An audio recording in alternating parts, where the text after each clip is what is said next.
The 1/1000 scale Polar Lights Bird of Prey, Romulan Bird of Prey, excuse me. Look at this sweet simplicity. Although I went a little heavy on the primer and have to wet sand some stuff out of it, but no big deal. Good looking hull halves, good looking engine pieces.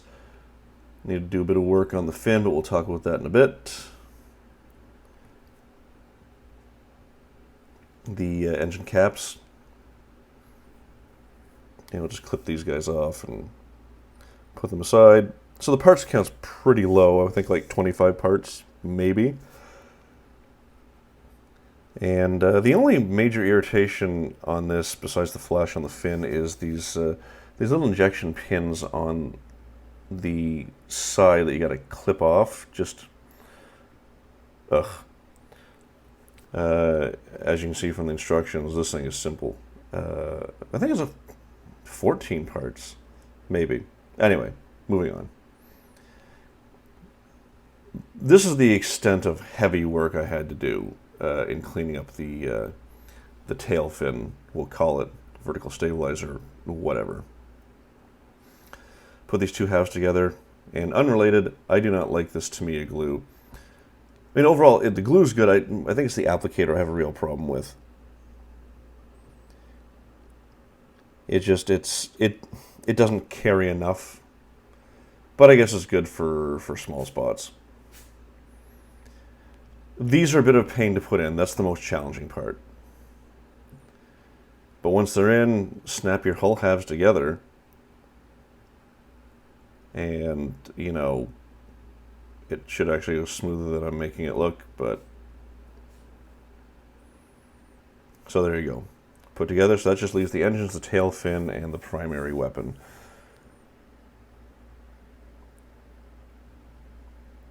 And there's not much to say. The alignment pins on this are really good.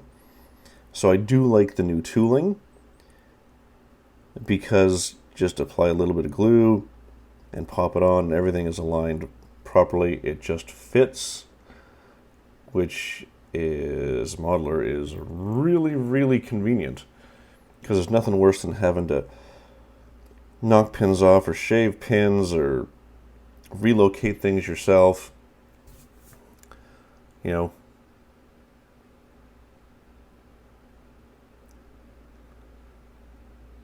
and I thought that clip was going to end. And of course you got this guy. Once you clean it all up, it's pretty good fit.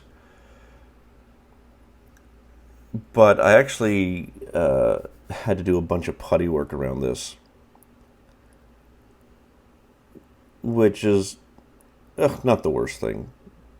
To say that it's the only spot I really, really had to do anything, it's pretty good. So yeah, there we go. We'll apply the cement, pop that bad boy in,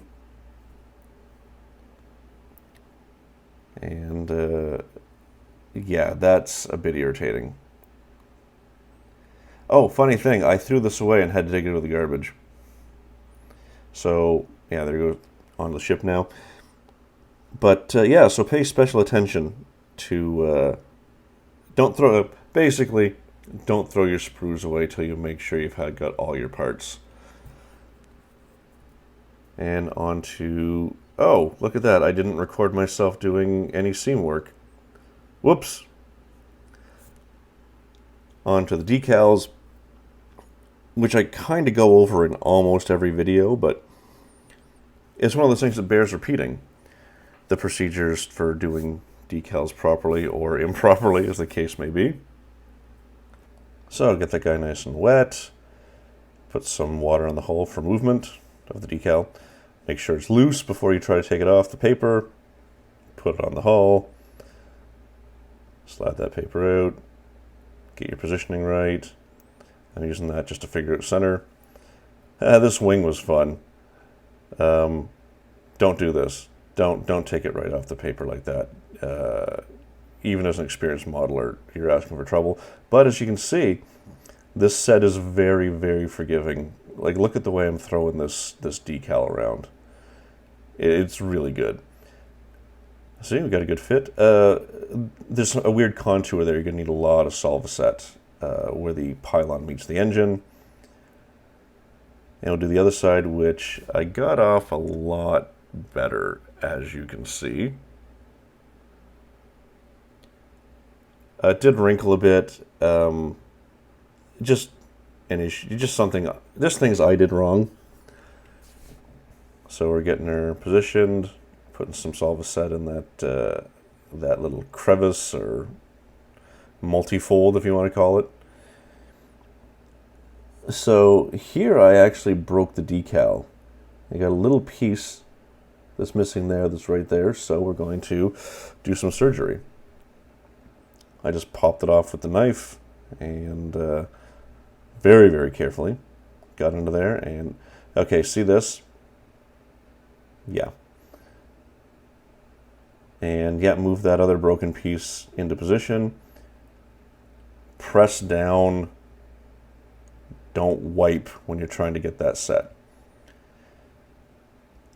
And there you go. Overall, the alignment is pretty good on that. And just showing off that, you want to use a fair bit of solvaset. The decals are super forgiving, as you can see from how I manhandled them. So this is an excellent kit, top to bottom, for the beginner modeler. These other decals, we also need to put on the top, on the wings, on the trailing edge of the fin. Oh, I didn't record that either.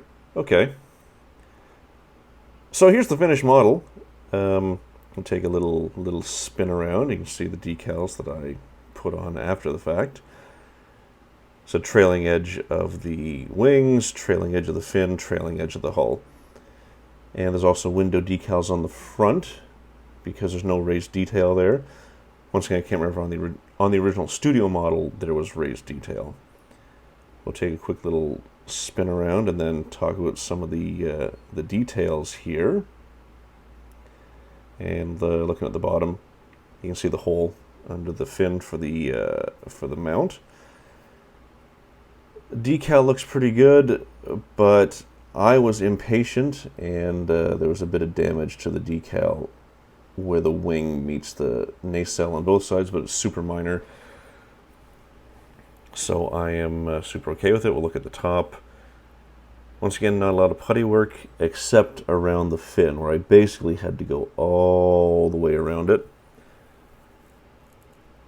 But it's not too bad. And a final look at the 1000 Romulan Bird of Prey by Addicts. Yeah, this is a very good kit, and I've got nothing but good things to say about it, and would highly recommend it for experienced modeler and novice alike.